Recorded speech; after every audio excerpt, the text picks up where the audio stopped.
जय हिंद जय भारत मित्रांनो, मी रमेश बागडे तुम्हा सर्वांचं स्वागत करतो आपल्या रमेश बागडे ब्लॉग या चॅनलवरती. मित्रांनो, लोणावळा हे थंड हवेचं ठिकाण तुम्हाला माहिती असेल. आता सध्या आपण आहोत लोणावळा या ठिकाणी. लोणावळा हे थंड हवेचं ठिकाण. आता सध्या उन्हाळ्याचे दिवस सुरू होतील, थंडी पण आहेच. हे बघा, डोंगराच्या कुशीमध्ये लोणावळा शहर. संडेचा दिवस असल्यामुळे बरेच पर्यटक सुद्धा इथं आलेले आहेत मनसोक्त फिरण्यासाठी वगैरे. बघू शकता, हा NH4 आपला जो नॅशनल हायवे जो आहे तो इथून खाली दिसत असले बघा, वाहनं वगैरे चाललेले आहे. पूर्ण म्हणजे डोंगरातून अशा अडचणीच्या ठिकाणातून हायवे काढलेला आहे. खरंच मानलं पाहिजे आपल्या गव्हर्नमेंट सरकारला.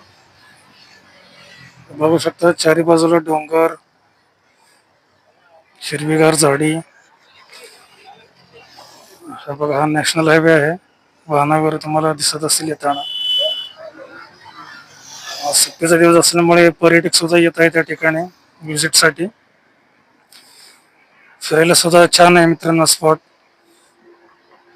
विशेषतः म्हणजे पावसाळ्यामध्ये खूपच गर्दी असते या ठिकाणी. कारण जे धबधबे वगैरे जे असतात, त्या डोंगराच्या उंच भागावरून जे पाणी जे येत असतो धबधब्यामध्ये, एन्जॉय करायला, मनसोक्त त्याची मजा घ्यायला पावसाळ्यामध्ये खूप पर्यटक असतात. आणि विशेषतः म्हणजे उन्हाळ्यामध्ये सुद्धा, कारण उन्हाळ्यामध्ये सुद्धा इथे एक आपण म्हणतो ना, हिमवर्षा होत असते या ठिकाणी. बारीक बारीक आपले जे दवबिंदू वगैरे असतात, पूर्ण म्हणजे असे दवबिंदूचा एक सडा पडलेला असतो इथे 4 महिने उन्हाळ्यामध्ये. आता हा महिना ऑक्टोबर आहे, आता थंडी सुद्धा चालू होते. थंडी बरोबर आता ऊन सुद्धा आणि थंडी सुद्धा हे दोन्हीचा अनुभव आपण घेत असतो विंटर या सीझन मध्ये. तर बघू शकता मित्रांनो, लोणावळा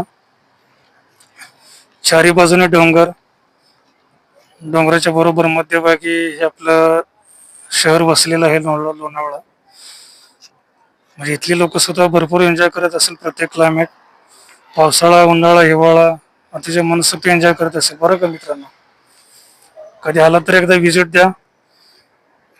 माथेरान, पाचगणी, लोणावळा हे आपले महाराष्ट्रातील नावाजलेली थंड हवेची ठिकाणं आहेत. ठीक आहे, लोणावळा थंड हवेचं ठिकाण महाराष्ट्र.